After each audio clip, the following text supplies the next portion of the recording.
right? And what kind of relationship do we aspire to have with Krishna? Yeah. And then Prabhu also highlighted from the 7th chapter as to how, even though four kinds of people approach Krishna, even though Jnani is the best, but still Krishna appreciates everybody because that's. And then Prabhu highlighted that what's the difference between devotional service and pure devotional service? What's that? Krishna becomes the end. Devotion means we use Krishna as a means to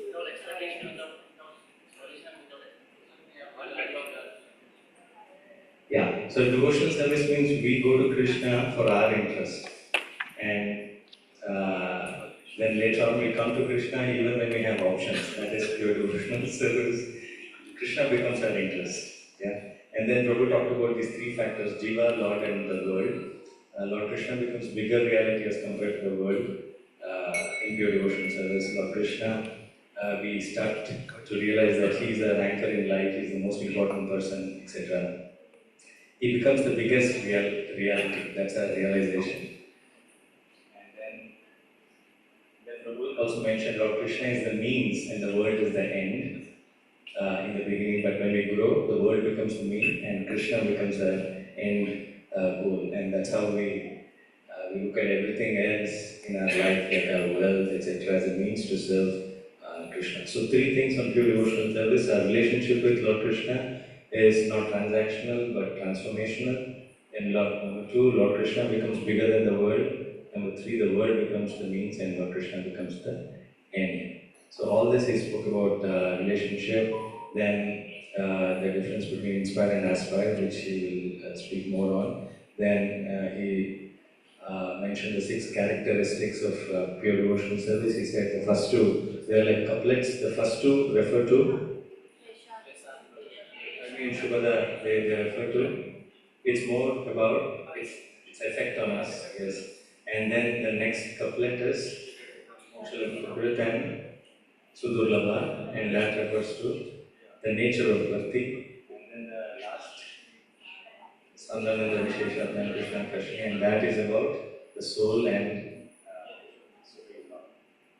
And then finally he concluded by highlighting how the relationship itself has its own intrinsic characteristics, which Prabhu will elaborate today.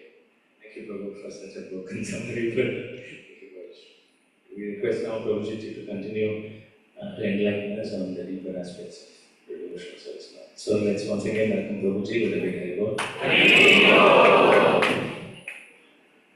The summary was Hare Krishna. Summary was not broken, nothing was broken in the summary. Om Jnana Jnananjana Chakshurunmilitam Yena Tasmai Shri Gurave Namaha. Namo Om Vishnu Krishna Prestaya Bhutale Srimate Bhakti Vedanta Swami Iti Namine. Namaste Saraswati Devi Gauravani Pracharine Nirvishesha Shunyavadi Paschatya Deshatarine Vancha Kalpatarudhyascha Kripa Sindhubhya Evacha Patitanam Pavanebhyo Vaishnavebhyo Namo Namaha. Jai Shri Krishna Chaitanya Prabhu Nityananda Shri Advaita Gadadhara Srivasadi Gaura Bhaktavinda. Hare Krishna, Krishna Krishna, Hare Hare, Hare Rama, Rama Rama, Hare Hare.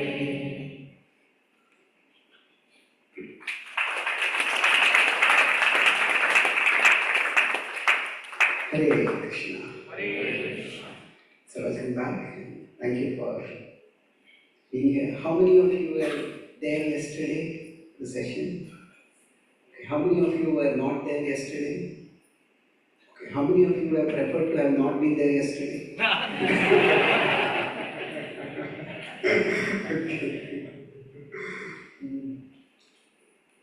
so most of you are there. Anyway, we had an excellent summary. So today we will focus on the first two characteristics. Like I mentioned, this is going to be our main focus. The subsequent characteristics we will discuss more briefly. But before I go into the characteristics, I would like to mention one aspect about how Shastra is to be understood. Whenever we talk about scripture, there is a timeless aspect to scripture and there is a timely aspect to scripture. So timeless is what you can say is universal and timely is contextual. So for example, in the Bhagavad Gita, Krishna tells Arjuna to fight. So to follow the Bhagavad Gita, do all of us have to take up weapons and start fighting? No. So is fighting a message of the Bhagavad Gita? Is it a message? Yes, it is a message. But it is which message? Is it the universal or the contextual? Contextual message. So the universal principle there is surrender to God. To become an instrument of Krishna's will. At the end of the Bhagavad Gita, in 1873, Arjuna does not say, I will fight. He says, Karishye Vachanam Tava. I will do your will. And it is at that point, the will of Krishna happens to be to fight. So doing Krishna's will, if you understand that we are all parts of Krishna, then playing our part in Krishna's plan, that becomes a logical next step for us to do. So doing Krishna's will is the timeless message, and fighting is the timely or the contextual message. So similarly, when we talk about scripture in general, so taking the same point, Srila Prabhupada explains what is realization, or more specifically, how do we speak scripture with realizations. So he says, this is the first canto in the Naradvyas Samvad, so I'll explain this diagrammatically. He says, if there are two circles, one is the circle of scriptural wisdom, or scriptural message, and the second is the circle of audience interests. So he says to explain the message of scripture in a way that is interesting for the audience. So this, if you consider this to be a Venn diagram, where it intersects, that is speaking with realization. So for example, if we go to a school and there they ask us to speak something on the Bhagavad Gita. Now, there is so much we could speak on the Bhagavad Gita. But if suppose we will explain how the Bhagavad Gita teaches not impersonalism but personalism, then they say, okay, what is the relevance to me? We are students over here. We don't even know what is impersonal, what is personal. So maybe for students, we can speak about how the mind can make something that's so restless and concentration becomes difficult. Now with social media, attention span is going down. So how can we better manage our mind? So what is the interest of the audience?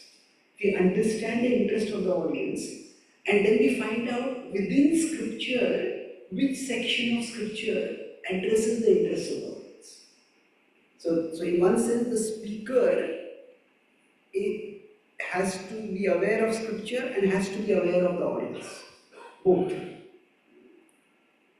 So now this idea that speaking with realization, this is something which makes the message relevant, relatable, applicable. So if we apply this, so again same dynamic, to the 6 characteristics of devotion service. So what happens is, now audience interest, this will be the timely aspect. The scriptural message itself is the timeless aspect. So Srila Rupa Goswami, he has written his book Bhakti Rasamrita Sindhu, which Srila Prabhupada summarized as the Nectar of Devotion. And there he explains these 6 principles of bhakti. 6 characteristics of pure devotional service. But now let's try to understand this, that the audience interests may vary according to time, place, circumstance. Say now, this book was written in the 16th century. Now we are in the 21st century. So there when Rupa Goswami gives the 6 principles of pure devotional service, he is writing this book in Vrindavan, he is writing this book in Sanskrit, and he is writing this to an audience that is already largely familiar with Vedic wisdom. But the Vedic wisdom itself is very vast. In the Veda there is karma, there is jnana, there is tantra, there is yoga, there are so many things are there. He wants to emphasize bhakti. So when Rupa Goswami explains these principles, his focus, his way of explaining is primarily by giving scriptural references for each of these principles. So for example, if bhakti is shubhata, it is auspicious. If bhakti is something which removes klesha. So what is the Shastric Praman? That bhakti is klesha. What is the Shastric Praman? That this is shubhata. So that's important. Now today, we also want to know what Shastra teaches. At the same time, for us, what is more relevant or relatable is, okay, if bhakti is auspicious, if bhakti removes distress, what does that mean for me? Does that mean if I start practicing bhakti, all my distresses are going to go away? If they're not going away, does that mean bhakti is not working? Does that mean am I not practicing bhakti? So for us, the scriptural references are important. At the same time, much more important is how does this characteristic of bhakti manifest in my life? Or what can I expect? So I hope the audience, the difference is clear. If you see Srila Prabhupada, when he does his summary study, once one of the disciples asked Prabhupada, what is a summary study? Because Prabhupada has his purports, like Bhagavad Gita, the clear words, then there is a word-for-word translation, then there is the translation and then purport. But the summary study is somewhat different. So when one disciple asked Prabhupada, what exactly is summary study? And Prabhupada laughed and he said, summary study means I do whatever I want. Now what he meant by that is not that Prabhupada is going to do anything arbitrarily or whimsically, but what he meant is that he is giving those points that he feels are most relevant for the audience. So that's why in his summary study, Prabhupada does not give too many scriptural references. He gives the references that Bhakti Rasamrita Sindhu has given, he gives those, but he also tries to make those points relatable for an audience to see. Now we all may have some knowledge of scripture, but we are not completely grounded in scriptures. Sometimes, see, generally the point of for giving a reference is to make something authorized for the audience. And what makes it authorized? They should know the reference or they should know the source from which the references come. So for example, if somebody, we are speaking to a scientific audience, and we say, meditation has immense benefits for improving one's physical and mental health. And studies have shown that the more we meditate, actually our brain wiring changes. Now, if I make a statement like that, you say, who says so? If I say, okay, there's an article published in Science Journal or Nature magazine, and then now these are magazines, these are references which are known for the audience who are scientifically minded. And then that will be something to be persuasive. So, if all this is a little technical, the point I am making is that when we discuss these characteristics, I will not be going into too many scriptural references. I'll focus more on how these characteristics are understandable for us and how we can see them manifest in our life. So with that, let's look at the first two set of characteristics. That is, Right? Bhakti removes distress and brings auspiciousness. So, now to understand this, it kleshagni, it ends distress and it brings auspiciousness. The Sanskrit word that is there, it is almost like heralds. Heralds means announces. Like if a king is coming, you might have seen some movies or TV series, Savdhan, Raja Padar Rahe Hai. So like a herald, you announce it. So bhakti is like heralds auspiciousness. That's what it is. So now, it's when we talk about pure devotional service, it is not that it is like a 1-0 digital logic. That either you are practicing pure devotional service or you are not doing anything at all. It's a relationship. And the relationship gradually develops. So it's not that like pure devotional service exists as a something narrow, something which is at a very high level, and what we are practicing is something which is very far away from that. So this is pure devotional service, this is devotional service. And we are somewhere here practicing and this is way up somewhere. So it's not that it's this is like digital logic, 1 or 0. It's more like a relationship, and relationship is more analog. Say I'm close to this person, I'm very close to this person. So I was closer to this person earlier, now we are not that close to each other. So it's more like a incremental thing. So when we say at the top is pure devotional service, and we discuss earlier, there can be service, there can be devotional service, and there can be pure devotional service. So these characteristics, it's not that they are manifested only when one becomes a pure devotee. So they also manifest gradually. The more our bhakti becomes purer, the more these characteristics start manifesting in our life. Initially, they will manifest partially. So to understand this, let's take an example of treatment. Now, if somebody is taking a medical treatment, 2 things happen by that. One is the pain decreases, and then the health improves. So the pain decreases and the health improves. Now, it's not just the pain decreases. What is happening is underlying the pain, it's pain underlying the disease that is there. That decreases. The pain can decrease just by taking pain medication also. But that's not really very helpful in the long run. So the disease decreases and the health improves.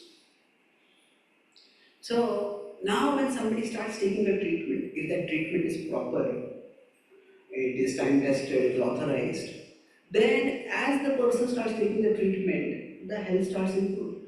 Now some treatment will be very demanding. Say if somebody is taking some very difficult ayurvedic treatment like panchakarma or whatever, or somebody is having cancer and they are taking some chemotherapy, radiotherapy. These are side effects. But for the sake of metaphor, that the treatment is difficult. Then the person may not yet be ready to take the full dose treatment. Okay, let me take it a little bit. And let me see how much I can manage, how much I can sustain. Then I'll take more. So we take a little bit of the treatment, a little bit benefit comes. We take more treatment, we will get more benefit. So in medicine also, if we consider, it's like health and sickness. They are not 1 and 0. Like different people can be in a spectrum. So somebody can be healthy, somebody can be very healthy, somebody can be sick, somebody can be very sick, somebody can be morbidly sick, morbidly when they are nearly about to die. So it's more like a spectrum, it's like a continuous phase. So where somebody can be more on the healthy side, more on the sick side. So like that, somebody can be more on the side of pure devotional service, somebody can be more on the side of mixed devotional service. And somebody can be completely on the side of, it's so mixed that there is a little pure devotion. So it's a spectrum. Like in English we have black and white. And in between we have shades of grey. So health and disease are more like a spectrum. So there is black and there is white. But most of the reality is in shades of grey. So this is often called as the muddle in the middle. That means that in this situation we see partly some characteristics of health and we may also see some characteristics of sickness. But overall, if somebody is taking the treatment, then they will be moving more from the black side toward the white side. So similarly, these characteristics, they will manifest to some level in our life. That doesn't mean that they will fully manifest. And that doesn't mean that they won't manifest at all. They will manifest to some degree. Okay. So with this, basically when we talk about the removal of distress and the attainment, so klesh avni, and the attainment of auspiciousness. So if we consider in a hospital, there are two people. So both of them are patients and both of them are impatient. Both of them are eager, when am I going to be cured? Now externally both of them are in pain right now. But suppose this person is undiagnosed right now. At one time around 2003-2004, I had almost 1 year I was continuously sick. And nobody was able to find out what was wrong. We did a lot of tests, complicated tests, went to different hospitals, and finally I did a big MRI kind of thing. And then after that I asked the doctor, what is the diagnosis? Or the technician. He got the report. So I had the report, I carried it and the report. So then I said, there's no diagnosis, they're not yet found out. But then I said, I saw in the report they had put PUO. So at that time we didn't have Google. I was wondering, what is PUO? I had never heard of this disease. So I said, what is this PUO? This PUO means pyroxia of unknown origin. Now pyroxia means fever. And fever whose cause is not known. He said, that is known to me also. So basically, it's a little embarrassing for doctors to say that we don't know how to diagnose. So they use the word PUO. So anyway, so if the patient is undiagnosed and the patient is untreated, because we don't know any diagnosis, we can't give any treatment. On the other hand, the other patient is being diagnosed and is being treated. So now, in this situation, their present situation for both is the same, because both right now are in pain. However, although the present is the same, the future is going to be very different. For one who has not been diagnosed, it's going to get worse. Because whatever disease is there is going to be there, it is going to go on. On the other hand, for somebody who has been diagnosed and been treated, things are going to become better.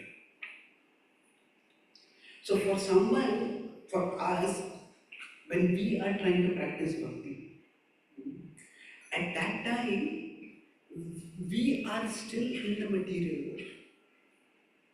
And if the temperature becomes too hot, we also feel it. The economic upheaval happens, then we will also have some financial strain. If a war happens, then we will also have trouble because of that. So when we are in the world, just by being in the world, there is some pain.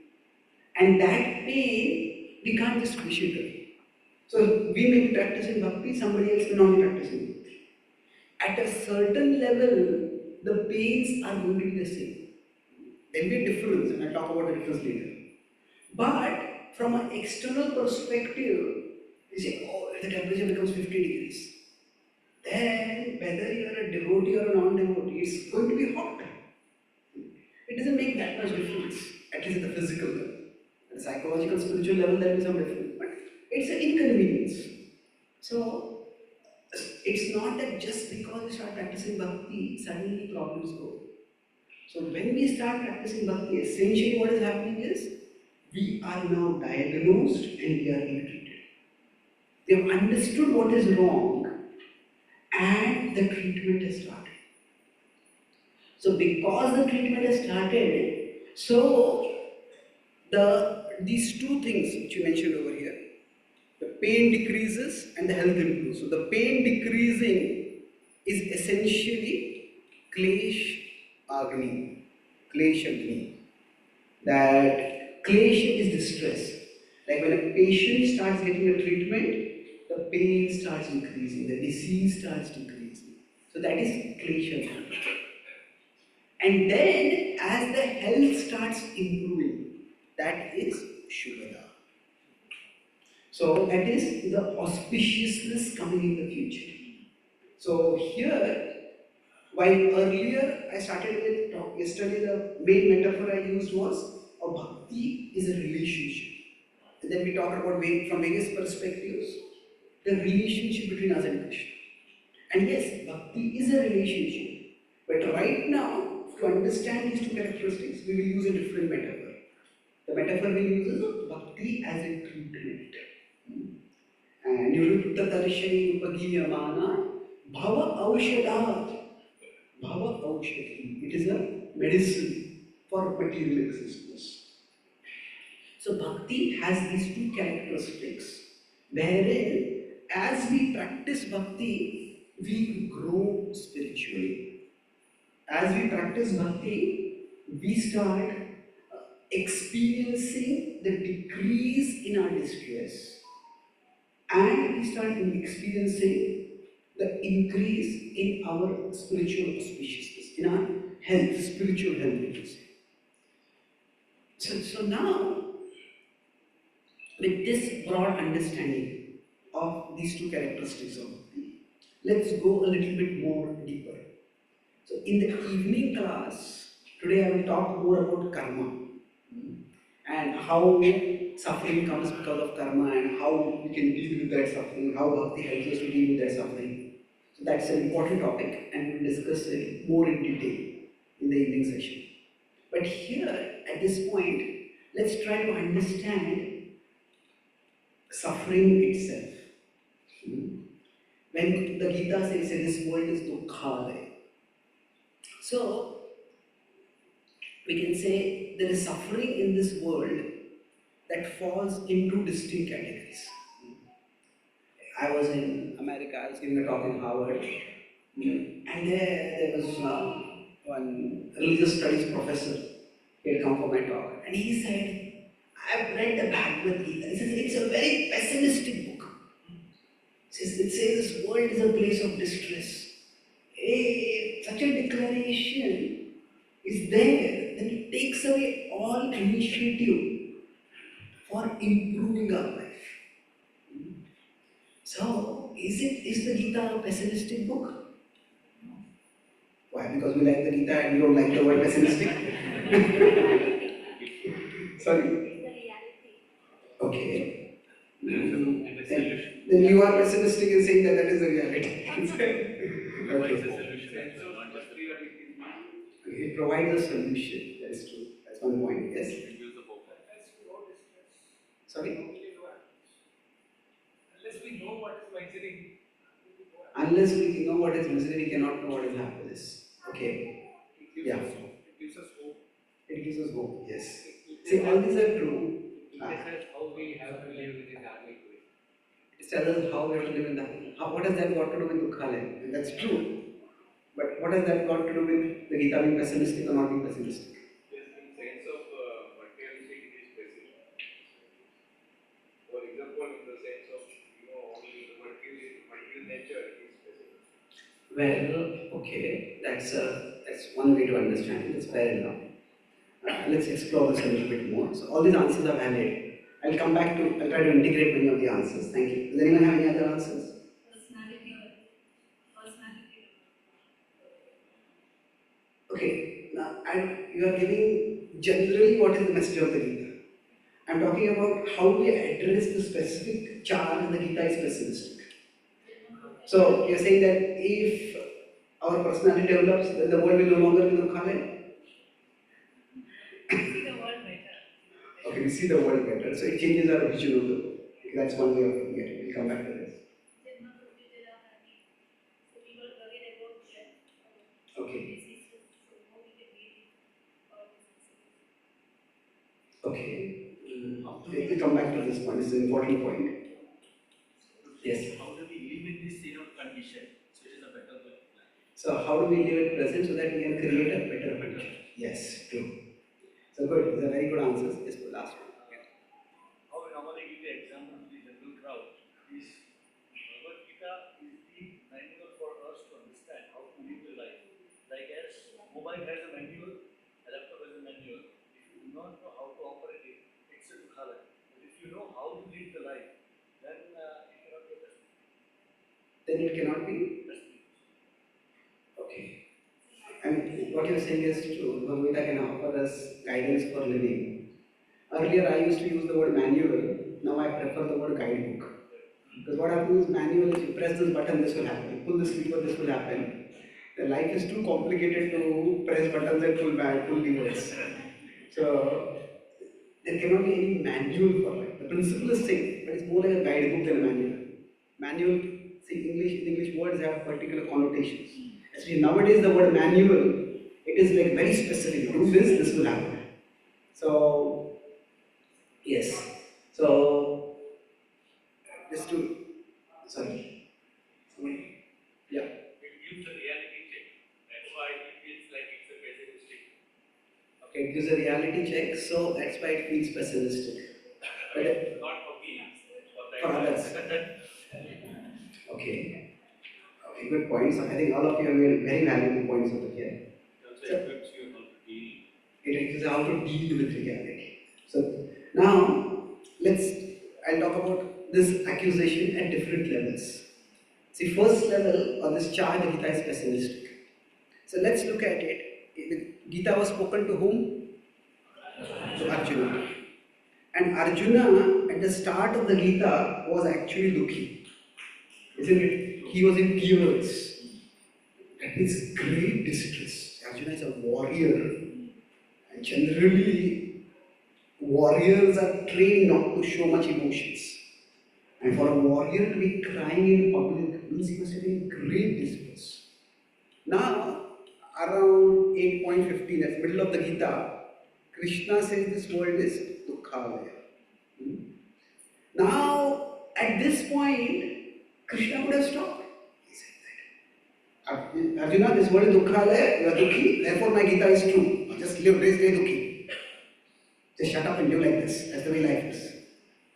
But actually, what happens is that by the end of the Gita, the same Arjuna is actually calm. We will not say he is happy, but at least Nashto Moha Smriti Labdha Tat Prasadam Arjuna. Sthitosmi. Sthitosmi means I have become well situated, I have become composed. So it's almost ironic, or it's weird, that the message that this world is a place of distress actually decreases Arjuna's distress. Arjuna is in distress and Krishna speaks and what he speaks decreases the distress.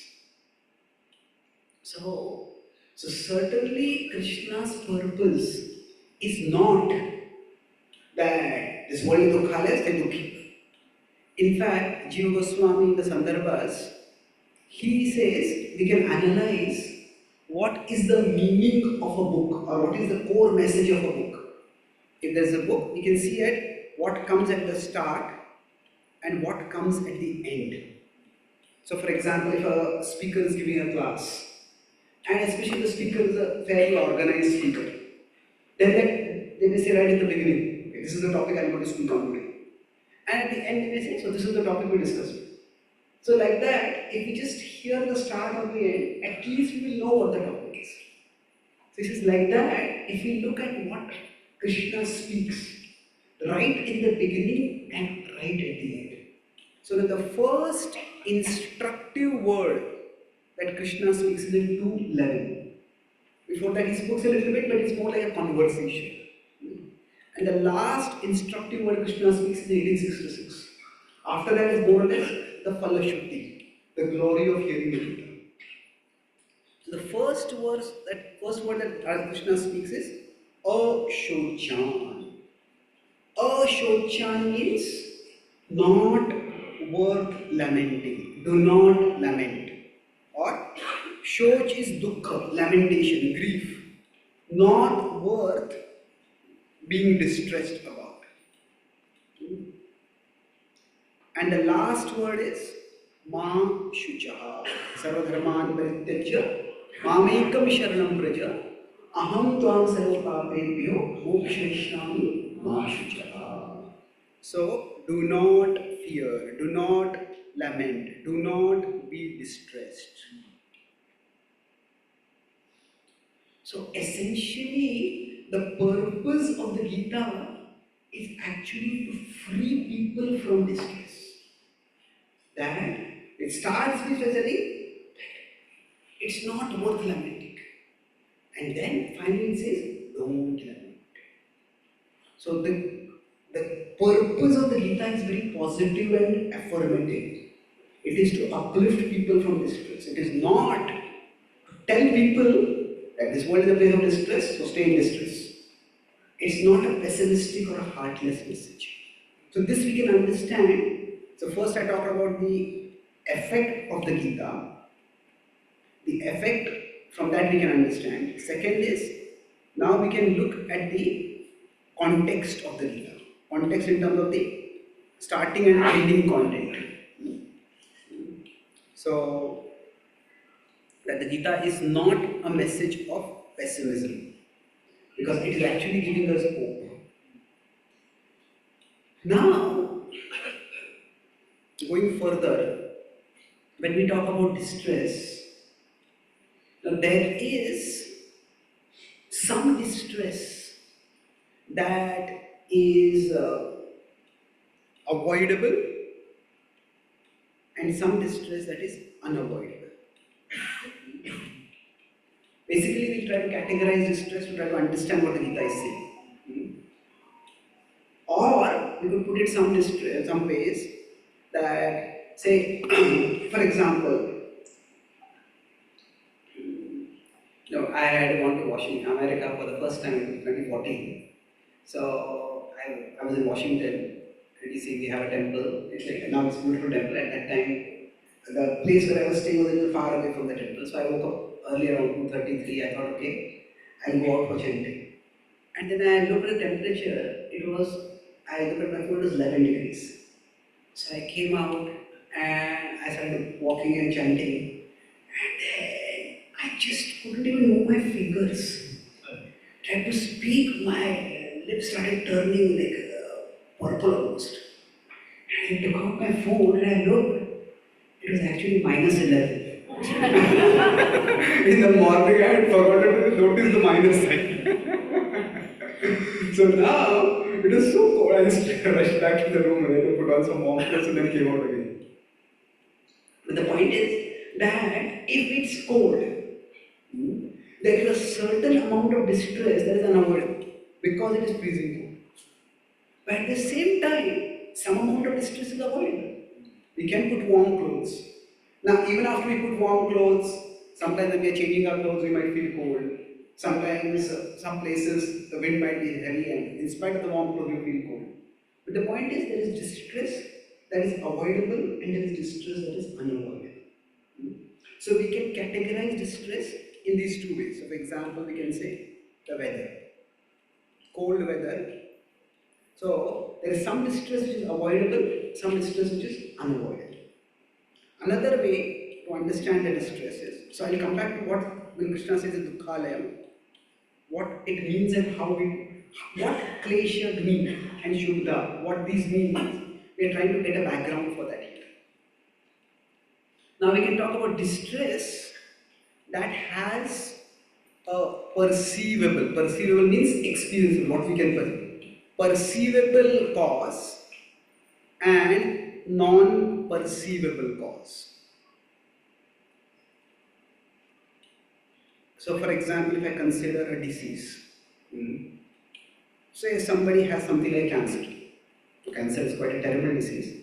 But at that time, the only perceivable thing might be that, I got a swelling on my body, or, I got a swelling on my chest, or when I try to eat food, my gums have become swollen. And the gums being swollen is causing me some discomfort. But the gums being swollen is actually a very superficial problem as compared to the far more serious problem. That may be inside, maybe blood cancer or whatever it is that is causing this problem. So, problems, when we are suffering, there may be some level at which we sense the suffering. But there may be something else that is the actual cause of the suffering. So, now, taking this forward, so when Krishna tells Arjuna, this world is dukkhalaya, how is that to be understood? If we go back over here, first he is saying it's not worth lamenting, and then he says, do not lament. That's the end. So, essentially, we can take the example of a patient who has got a serious disease. Now, if a patient with a serious disease is there, so suppose we get a diagnosis, okay, maybe somebody we care for has got cancer. Now we may be alarmed, we may be scared, we may be panicking, and we go to the doctor. And the doctor says, don't worry, it's not worth worrying so much. And then the doctor explains the treatment. And then finally the doctor says, don't worry. So now, do not lament, do not fear. This does not mean that there is no problem. Yes, it's a cancer. It is a serious problem. But it is not so serious that one has to become hopeless. It is not so serious that one has to just give up completely. So it is, when Krishna is saying, Ashochan, it's not worth lamenting. That means there is something which is causing the lamentation. Krishna is saying, okay, this is there, the situation is there, but it is not worth lamenting. And how Krishna will tell Arjuna that? So if we look at the Bhagavad Gita itself, why is Arjuna lamenting right in the beginning? Sorry? He doesn't want to kill his own relatives. So some people say Arjuna became cowardly. He got an attack of nerves and he became cowardly, and that's why he didn't want to fight. Is that true? No. Why? Because we like Arjuna? Why is that? We have already defeated them earlier. Compassion. Yeah, but that's our inference. How can we know? He had already fought them earlier. He had already fought them earlier, he had won. So, if you see in the entire first chapter, Arjuna doesn't even once mention that what would be a typical concern of a coward. If somebody would be scared, what would they be worried about? Their own life. Oh, this person will kill me, how can I fight against them? But it's amazing, not even once does Arjuna mention fear of his own death. Now, is there fear for Arjuna? No. From his waist. Arjuna's hands are trembling, his Gandiva is slipping from his hand. So some emotion is there. What is that emotion? Love and compassion. Love and compassion. Yes. Fear of losing them. Fear of losing them. That is true.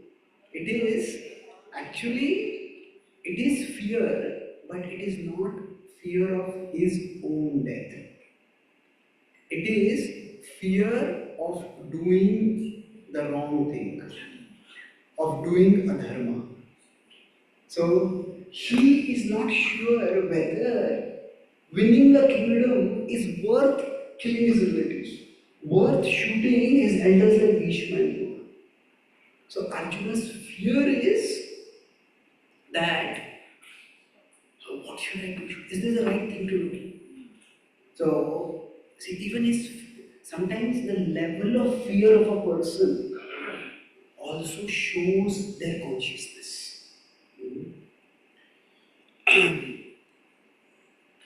So, and I was talking with one devotee, who was a senior devotee recently, who was very sick. He was diagnosed with a very serious disease. And I went to meet him, I talked with him laboratory, and when I was talking with him, his concern was that he is a well-known preacher, and he says a lot of devotees offered him support financially or whatever is required. And his disease was quite serious, the chances of his recovering are not very high, although we are trying. When I started talking with him, his main concern, there are so many people who are supporting me and offering support for me for treatment, but devotees who are not so as well known as me, if they get sick, who will offer them treatment? That we need to create some system for it. So I said, it's amazing that you are sick and your concern is not so much for your health, it is for the future challenges that devotees may face. So a person's fear also reveals their level of consciousness. Like suppose some company is going down, and in some countries, if a company is financially facing challenges, company can just declare bankruptcy. And if it declares bankruptcy, then what happens? Then all its debts, they are handled, their assets get liquidated, and then the debts get handled. So now somebody has a company and they own a company, the company is going down and they are worried. No, okay, I bought this mansion and I have to pay the mortgage. How am I going to pay the mortgage for it? This company goes bankrupt. Or they are worried, we have so many employees. If they declare bankruptcy, they will all their families will be taken care of. We are working with so many other people. We have our clients, we have our business partners, we have our traders. If you declare bankruptcy, what's going to happen to them? Is there someone comes you want to explore that? So in both cases the fear might be there. But here the fear is much more self-centered. And here the fear is much more selfless. So Arjuna's fear is also more selfless. If I do the wrong thing, say if I declare bankruptcy, then okay, these problems will be solved. But these problems are going to come. And are those problems worse than this? So Arjuna's concern is, if I do the wrong thing, if I fight and that is the wrong thing, then we may get the kingdom temporarily, but future generations of our dynasty will be destroyed. So that is causing him hesitation. That is causing him anxiety. That is the reason for his indecision. So now Arjuna surrenders to Krishna. Arjuna is a pure devotee. But does Arjuna's distress magically go away? Does Arjuna surrenders to Krishna? Does Krishna suddenly solve that problem that Arjuna doesn't have to fight anymore? No, Arjuna still has to fight. And it is not even that after Arjuna surrenders to Krishna, Krishna gives some special past life revelation. Oh, Bhishma was so and so in that life, and you were so and so in that life, and the two of you had this kind of interaction at that time, and that's why the two of you will fight against you. No, Krishna doesn't do any of that. What Krishna does is, okay, this is the situation right now, and this is what you can do to deal with the situation. So Arjuna, he practices bhakti. He is practicing devotional service, pure devotional service.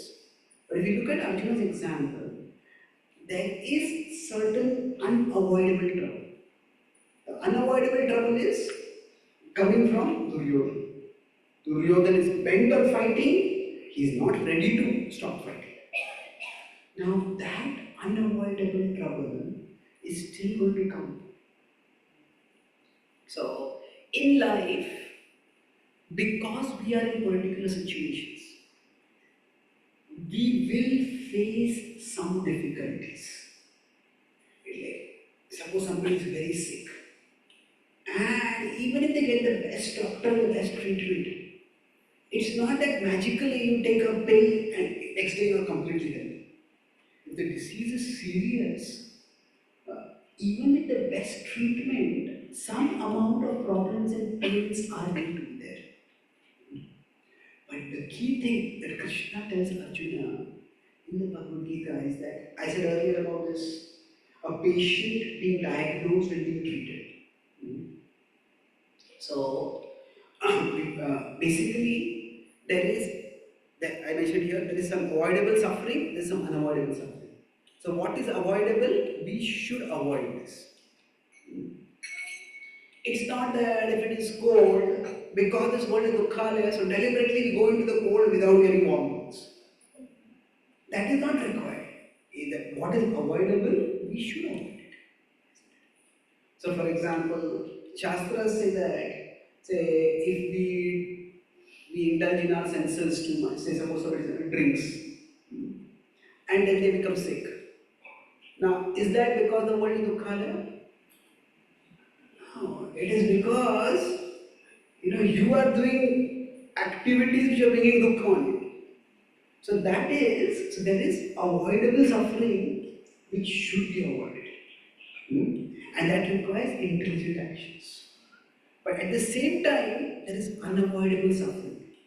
This should be accepted. Accepted means it has to be tolerated. Tolerated and then transcended.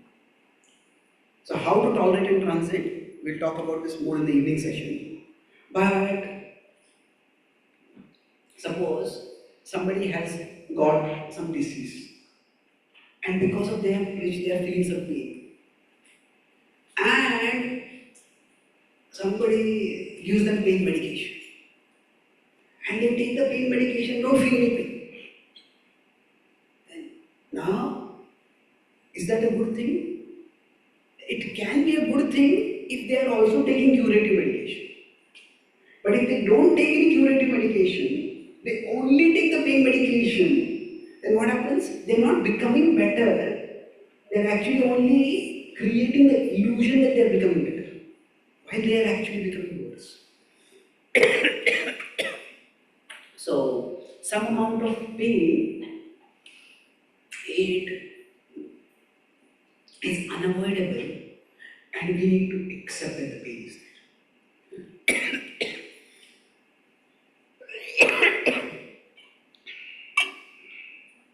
So, gardening. Actually, there's a lavang on top. I think that first. On the top, yellow. The white.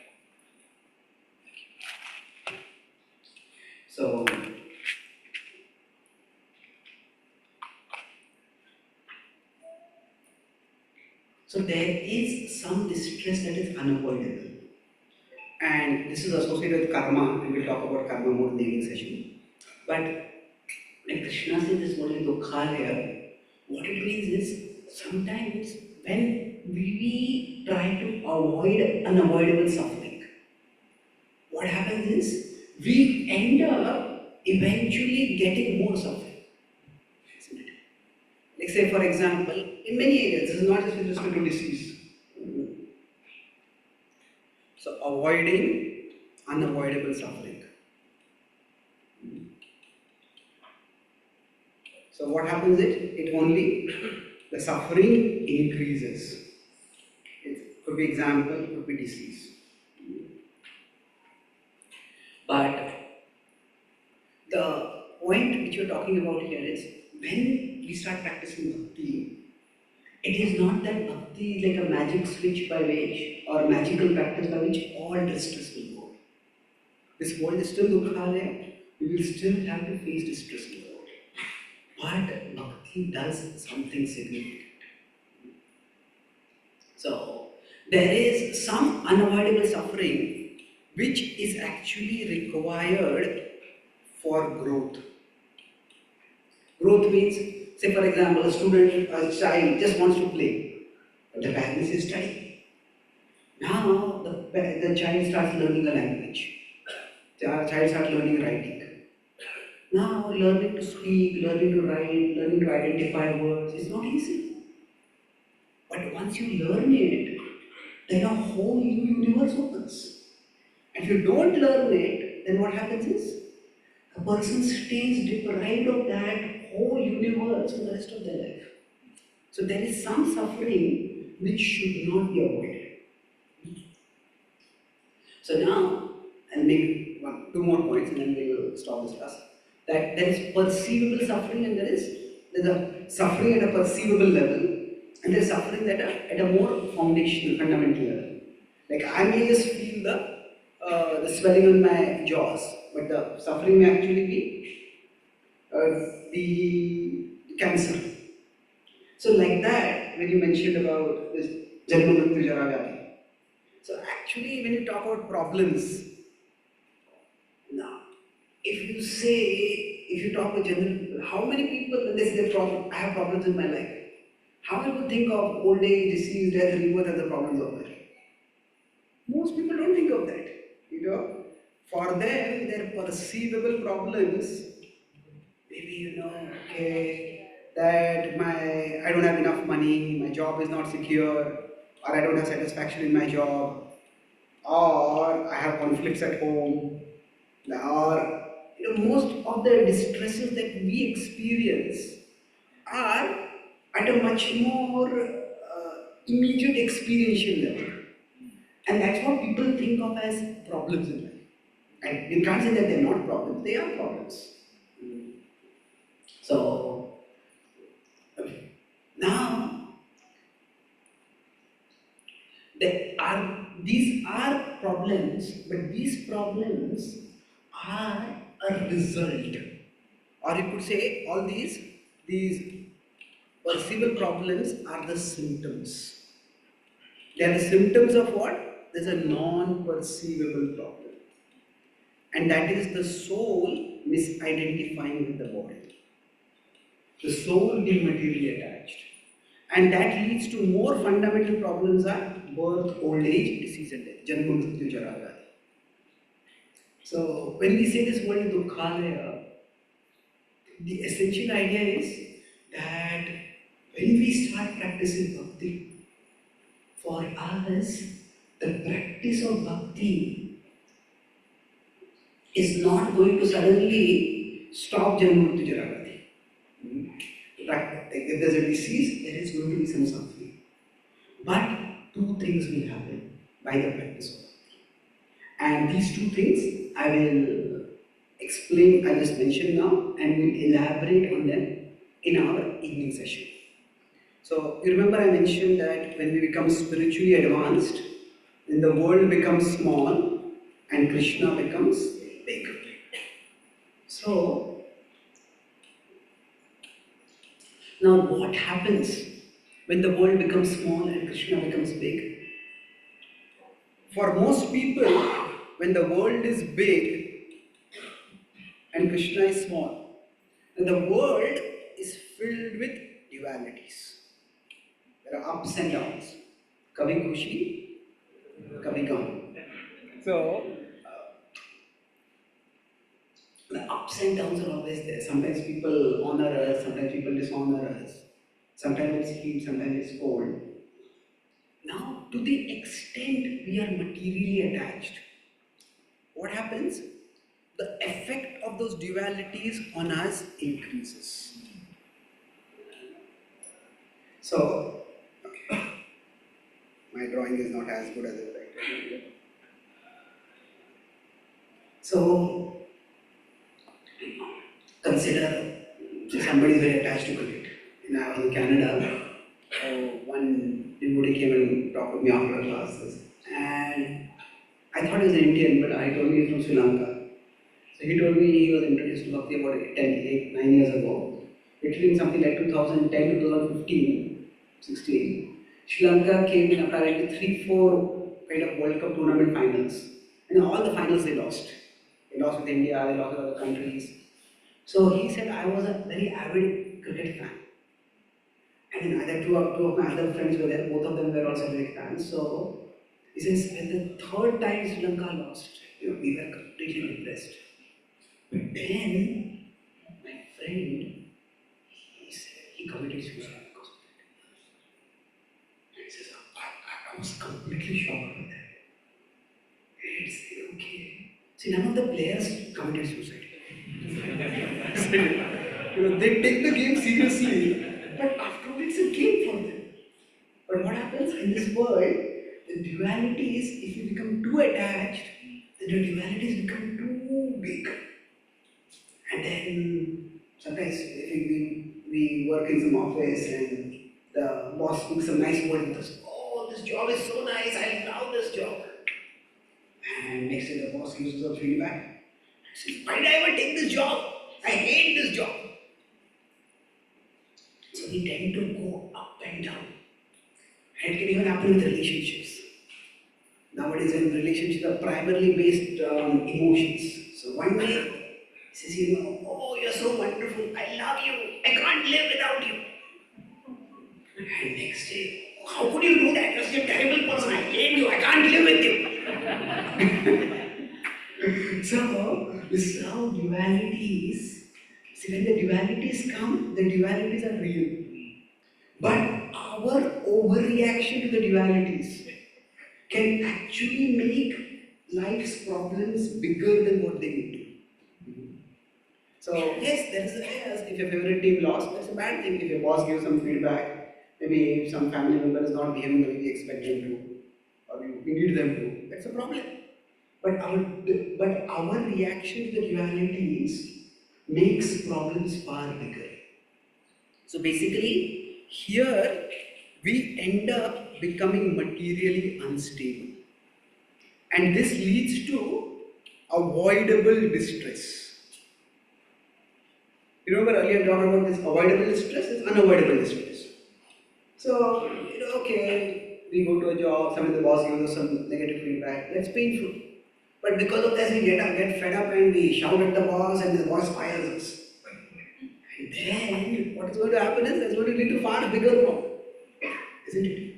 So, many times, we increase the problems that we face because of, when we say materially unstable, it's our mind that is unstable. Our mind is taking the dualities too seriously. But when the world becomes smaller, the world's dualities also start becoming smaller. And then, in facing them, we also become steadier. So basically, one thing that happens is, by the practice of bhakti, we become materially, primarily mentally, more peaceful. It's not that the dualities are going to go away, but we become more peaceful. Because the world itself has become smaller. Okay, this person spoke rudely to me. It's never pleasant to have anyone speak rudely to us. Okay, it's not such a big deal. So, much of the distress that is there in our life, now, klesha can refer to many different things. I'm going to talk about this one aspect, the klesha agni. That much of the klesha that comes because of our overreactions to situations, that decreases substantiation. Now, for many people, this idea of steadiness amidst duality, that sounds very appealing. Always be calm, be very composed. But it also seems very impractical. Why? Because we are also looking for happiness in material things. It's like, if India wins, I'll be extremely happy. If India loses, I'll be very peaceful and detached. It doesn't work like that. Because if our emotions get invested in something, see, the more we delight in the positive side of something, the more we'll suffer when the negative comes up. If I become very happy when somebody praises me, then I can't stay steady when that person criticizes me, isn't it? So that's why the two are like these dualities, they are like a coin. So one side of the coin is the positive, the honor, the pleasure, and the other side is the negative. That is the dishonor or the distress. So we can't enjoy this side and be steady on this side. No, that is not possible. So for many people, this idea of steadiness or being materially peaceful feels very difficult, because then what is the source of happiness? If somebody is watching a movie and they stay when the hero is being beaten, and they feel pain. When the hero is winning, the villain is being beaten, they feel joy. The pleasure in the movie comes from the emotions being invested in it, isn't it? So if somebody is going to watch a movie, they are very steady and emotionally unaffected. You see, what is the point of watching the movie? The whole point of watching the movie is to have some emotions invested and experience something in return, isn't it? So for many people, they feel, what is the point of it? So if I become detached and if I become steady, then where will be the happiness in my life? And that is where, for us, as our connection with Krishna becomes stronger, so Krishna becomes the source of spiritual happiness for us. So this being materially peaceful, this is Kleshagni. And this experience of spiritual happiness is Shubhada.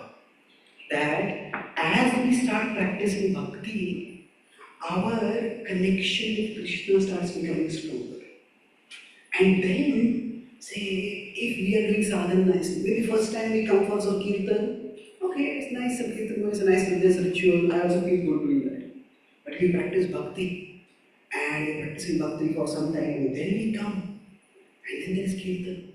What we experience is much deeper, it's much richer. As we are all born in pious, most of the born pious families, so maybe we celebrate Janmashtami all the time. But now if we are practicing bhakti and then we come for the Janmashtami festival, we hear about Krishna, we chant Krishna's names, we take darshan of Krishna, the joy is much deeper. So what happens is a new dimension of happiness is opened for us. So that Shubhada means that a whole new universe, a whole dimension of arena of happiness that was not accessible for us, it starts becoming accessible for us. So, in this sense, bhakti helps us move towards a higher happiness and away from the distress of the world.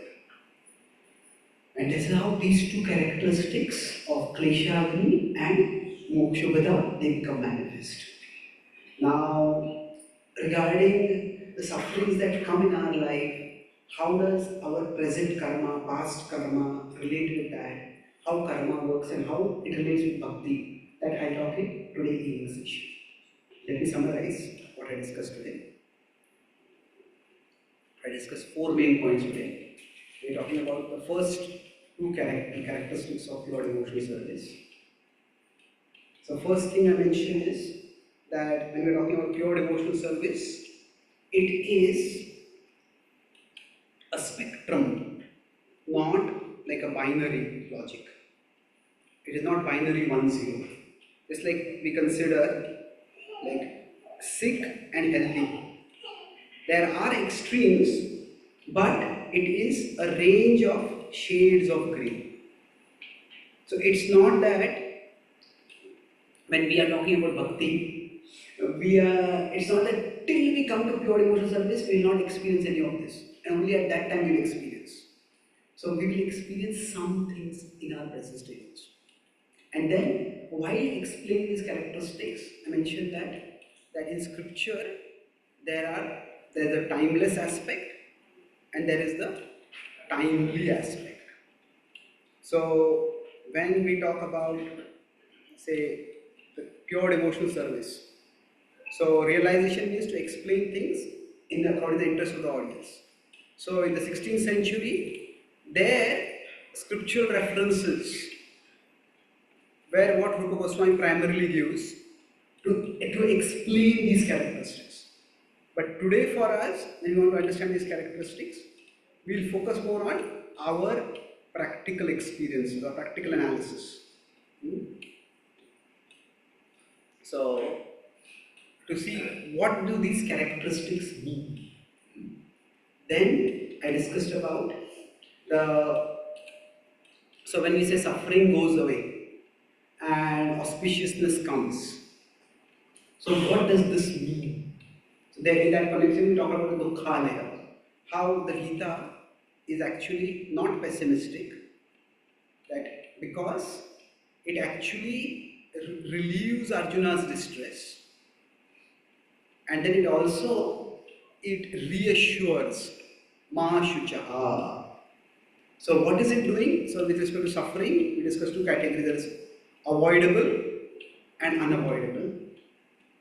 So when we start understanding the Gita, we start practicing bhakti, the avoidable suffering, it decreases for us. We learn how to avoid it. And the unavoidable suffering, we learn to tolerate and then eventually transcend. So how we do that, that we'll discuss eventually. But then we also discuss about suffering as being, there is a perceivable cause and there is a non-perceivable cause. Like somebody has the symptoms of a disease and there are the actual disease. So if somebody is expecting the symptoms to go away, like a patient, two patients, one who is sick and the other who is not sick. Sorry, both two patients who are, one is being diagnosed and treated. So at the level of pain, at the level of perceivable, say both of them may have pain, but at the non-perceivable level, the second person is being diagnosed and treated. So for us, when we are practicing bhakti, we are actually being diagnosed and treated. And for us, this whole thing of this Klesha Agni and Shubhata, what that means is, we become materially peaceful. So that is Klesha Agni. And we also become spiritually joyful. That we start experiencing spiritual joy, and that is the Shubhata. So in that way, for us, the practice of bhakti will bring a brighter future. Now the specific problems we are facing, to what extent can we expect bhakti to address those specific problems? We will discuss in the training session. Any questions or comments?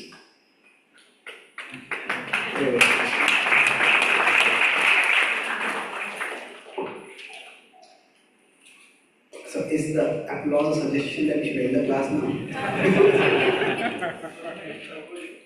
Okay, very good, I guess. Is there any book you published on this case so that we can read again and again and understand it? Yeah, actually, I have written many Gita Daily articles where I talk these points in different places, but I would like to work on something systematic. I have not yet done that. Thank you for asking that as encouragement for me to also prioritize something like this.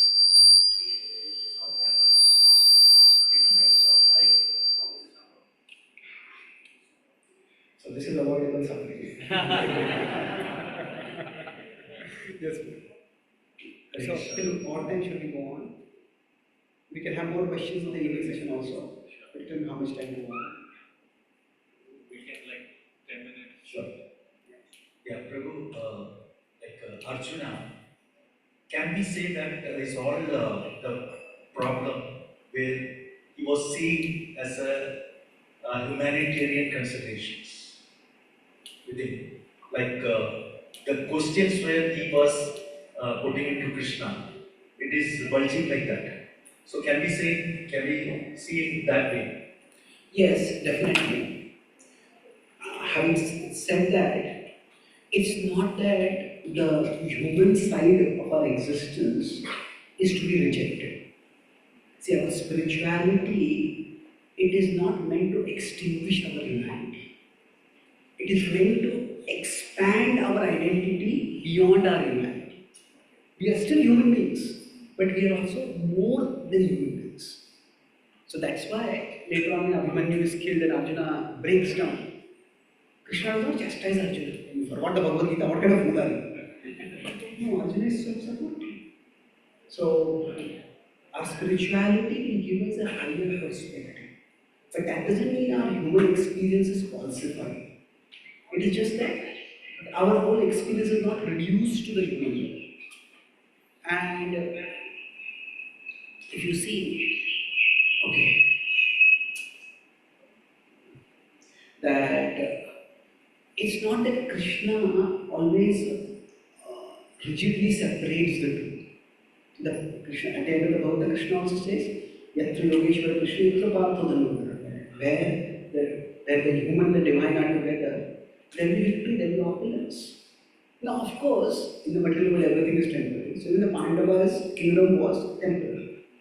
But during that temporary rule, they arranged things so that the eternal people could pursue the eternal. So, my point is that improving things at the material level is not a wrong thing. It is, the problem is, if we are only improving things at the material level without considering any spiritual improvement. That is like going back to the medicine metaphor. If somebody is only taking the pain medication and not taking the curative medication. So material improvement is not a bad thing. It is not a wrong thing. When in the Bhagavad, the 4th canto, there is the story of Maharaj Prithu. His kingdom is having a famine. There is a shortage of food and water, especially food, and the citizens come to him. And he doesn't say this is just a humanitarian problem, change your perspective.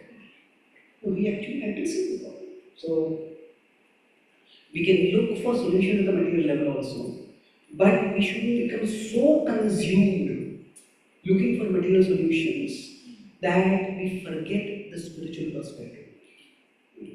So I will elaborate on this diagram, but you can say there is like material improvement and there is spiritual improvement. So now if neither is there, that's quite bad. It is only material improvement and no spiritual improvement. Now that's not so good. If there is spiritual improvement but no material improvement, that is good, but still it is difficult. The best is when there is spiritual improvement and material improvement.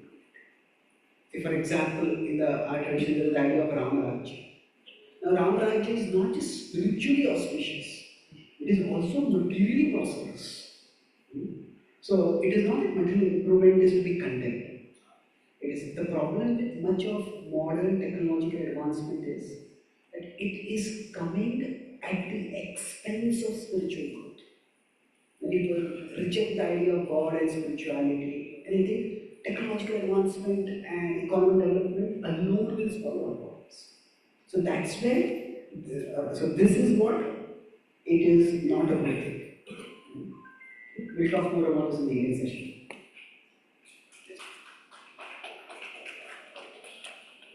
Hare Krishna Prabhuji, very nicely explained. Prabhuji, I have one doubt, when you told about suffering, avoidable suffering and unavoidable suffering. And the unavoidable sufferings have to be tolerated and gradually it has to be transcended. So, how, for the materially afflicted people, how we can identify practically the unavoidable Let's talk about the evening, because that involves understanding of karma. We'll talk about unavoidable suffering in the evening. Thank you.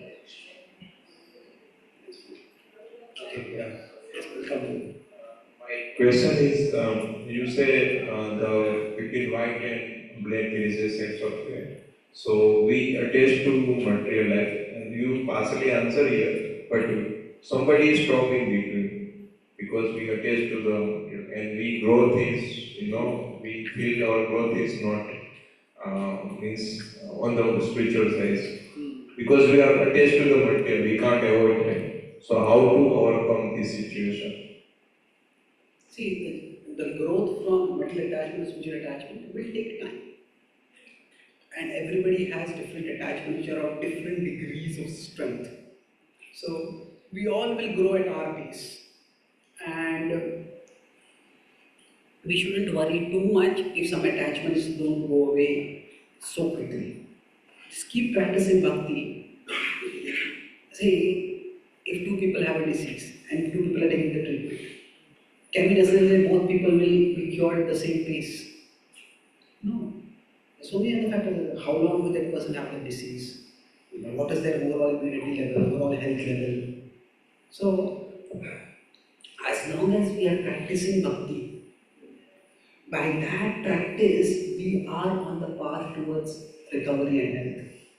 So, just keep practicing bhakti. That's why yena kena prakarena mana Krishna devashu. Just keep fixing the mind on Krishna and we will keep getting weak. So rather than focusing on material attachment and how to give up material attachment, we can instead focus on trying to stay connected with Krishna. And as we become connected with Krishna, the material attachments will gradually go away. Like if I have this glass, now if I try to empty this glass and not just empty it of water, but I also empty it of air, I want to create full vacuum of it. That's going to be very difficult. So like that, emptying our consciousness of all attachment. Rikta Mata Yoga Bhavavam says. Like emptying our consciousness. Rikta Mata is consciousness. Rikta is empty. That's very difficult. But instead of trying to drive space or drive air out of this glass, if I focus on filling the glass with water, the air will automatically go.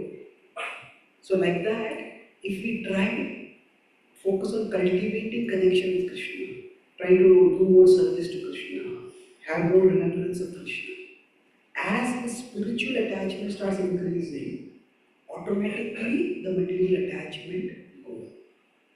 So that metaphor of the world becoming smaller and Krishna becoming bigger, it's very difficult for us to artificially make the world smaller.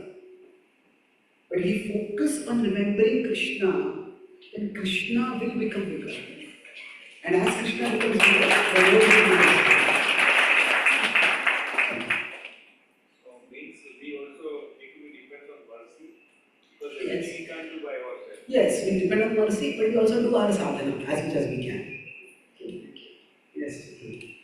Prabhu, if you told about the topic Dukkanam and I had a doubt in this context, if there is no birth in spiritual world, how will we re-enter to the spiritual world? How are we? How will we re-enter to the spiritual world? Okay. If there is no birth in the spiritual world, how do we re-enter into the spiritual world? It's a very intelligent question.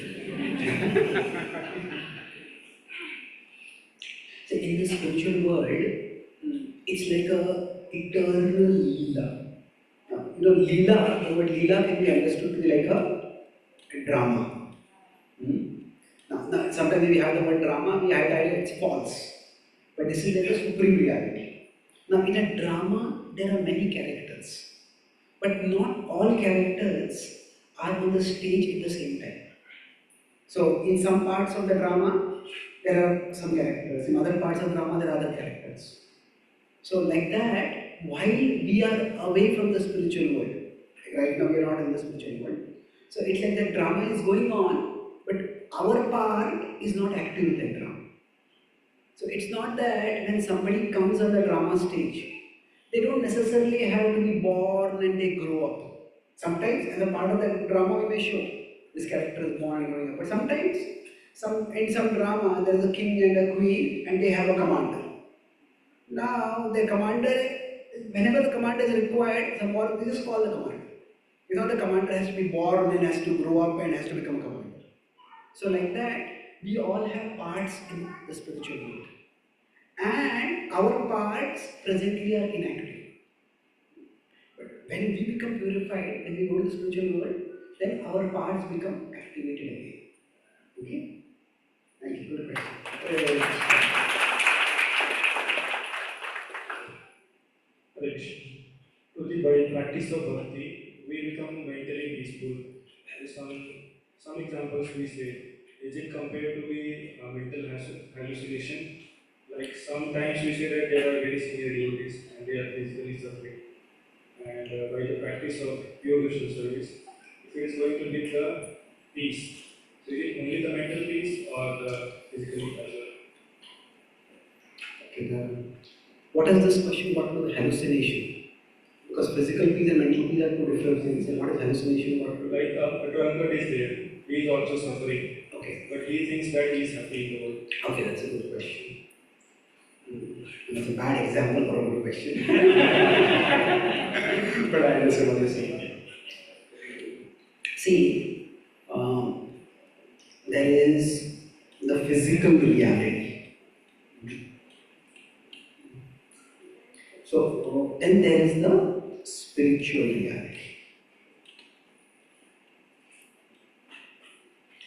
Now, you can also say there is something what you can call as virtual reality. Now whether it's reality or not, that's open to question. But let's try to understand this levels.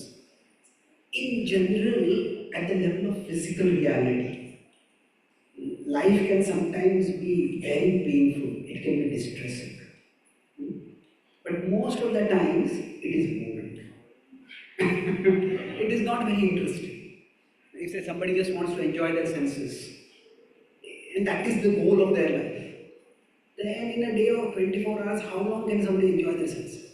You can eat food for maybe an hour or two in the day. Somebody wants to enjoy sexual pleasure, it's for maybe a few minutes in the day. So all the other time, when there is no sense pleasure, life becomes boring. So then what happens? At that time, the person has to seek something else. So we often go into a mental or imaginary world. And a virtual, you could use the word mental, but it's more like mentally created world. Our mind creates, like some people do daydreaming. Now, when we watch movies, we are not daydreaming. Somebody else has daydreamed and they have created a movie. And we are watching that. So, the idea is that we want to escape from this world. There are many ways in which we can escape from this world. So, entertainment is one thing. Then, intoxication could be another thing. So, some people just become insane, like hallucination, when you use the word, like some people become insane, they just become disconnected from physical reality. So, they are lost in their head. So, that is one way people deal with the emptiness or distress of our day-to-day world. So, in some ways, when somebody rises to spiritual reality, it can seem similar because the person is becoming disconnected or they're less connected to this world. Now, the difference is that is there a spiritual reality? If somebody is a big Harry Potter fan and they love to watch Harry Potter movies, Harry Potter might be one thing, I don't know what is it mean, whatever, something American now. So, but now there is no Harry Potter Luca. Is it? What is that Harry Potter's place they call it? Sorry? Hogwarts. Hogwarts.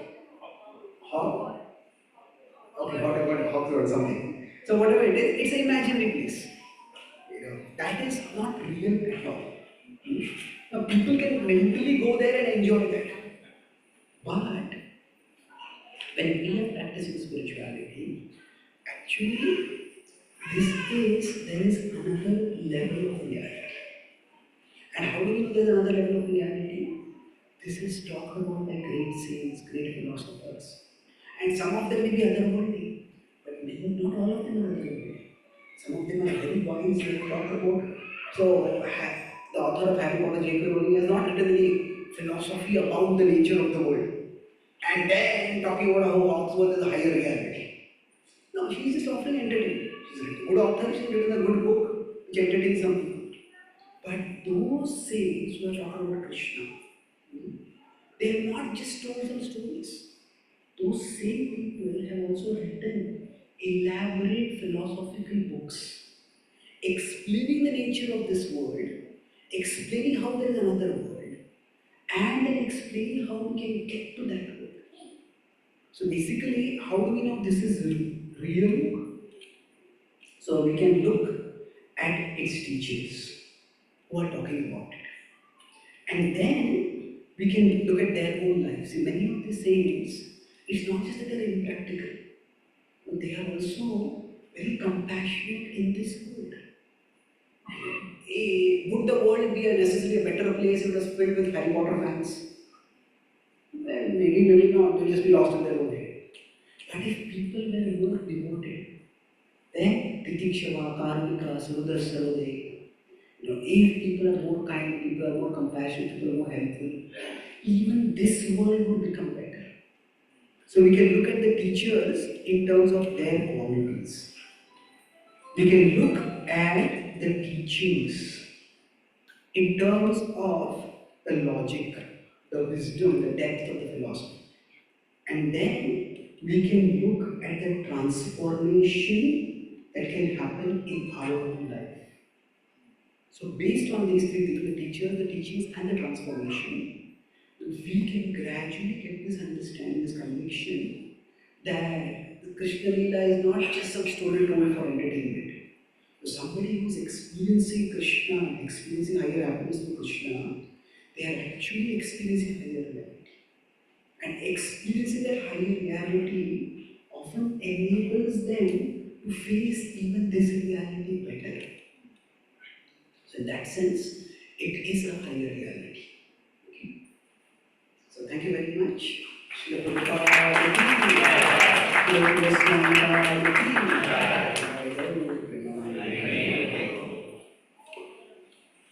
Krishna, so we are so grateful to Prabhuji for so nicely giving all of us a deeper understanding of the dynamics between this Kleshagni and Shubhada. And this understanding helps us to realize why even we have, after coming to Krishna consciousness, why are we suffering still? And that's because we are all still in the middle of the middle, as Prabhu says. And then we also understood that the degree of our attachment is proportional to the degree that we will suffer. So we all want to make this world smaller and Krishna bigger, Prabhuji. So we seek your blessings that we can apply all these deeper understandings that you have given us when the situation arises. Of course, it's arising every time, every day. We want to apply this actually in our lives. So we look forward to Prabhu's continuation of this beautiful presentation on the 6 characteristics of devotional service. Today evening, 6:30 at ISKCON Hall, and as I just mentioned in the beginning, 6:30 we are starting the session. Whether you're there, not there, you can choose. Yeah, please try to be in time. Encourage everybody who wants to attend that session to come in time also. Hare Krishna. Yeah, oh, sponsor.